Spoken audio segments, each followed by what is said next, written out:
Hi, welcome to Hassan's Rock YouTube channel. Hi යාළුවනේ. මේ ළඟදී අපේ චූටි ටිස් පුතා චූටි සුබ් මහත්තයා කියලා අපි යට කියන්නේ. හදිසියෙම ඔසනීප වුණා. එයාට වීස් එක ආවා.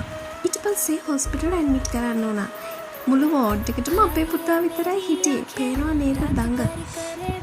පැය 4න් 4ට යාට නෙබියුලයිස් කරන්න සිද්ධ වුණා. ඒ නිසායි අපි හොස්පිටල් එකේ ඇඩ්මිට් වුණේ. අනේ ආදරණීය අම්මේ තාත්තේ ඔයාලත් ඔයාලගේ බබාලට හොඳටම හෙම්බිරිස්සාව හැදුනොත් වීසකට එනකන් ඉන්න එපා. ඉක්මනින්ම බෙහෙත් ගන්න. එයා හොඳට ඇක්ටිව් ඉන්න නිසා නිකන් සාමාන්‍ය හෙම්බිරිස්සාවක් තිබ්බ නිසා අපි හවස බෙහෙත් ගේන්න යන්න තමයි හිටියේ.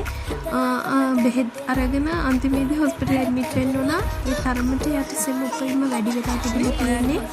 එයා බලන්නකෝ ඔයාලට මේ වීඩියෝ එකේ පේන්නේ ඉතින් බබා කිසිම අපහසුතාවයක් නැහැ. හොඳට සන්තෝෂෙන් ඇක්ටිව් හොඳට ඉන්නවා. නමුත් ඇතුලේ පෙනහළුවල සෙම පිරීලා තමයි තිබුණේ. වීස් පැය 4න් 4 නෙබියුලයිස් කරා.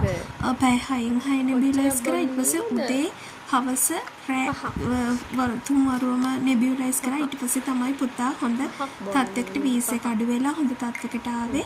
ඉන්හේලර් එකක් යූස් කරන්නත් දුන්නා. ඒ වගේම තමයි ටැබ්ලට් වර්ග සිරප් වර්ග දුන්නා. ඒ වලින් තමයි පුතාට සනීප වුණේ. ඉතින් මම ඔයාලට කිව්වනේ හොස්පිටල් ඇඩ්මිට් කරලා ඉන්න වීඩියෝ එකක් ගේන්නම් කියලා. මේ තමයි ඒක.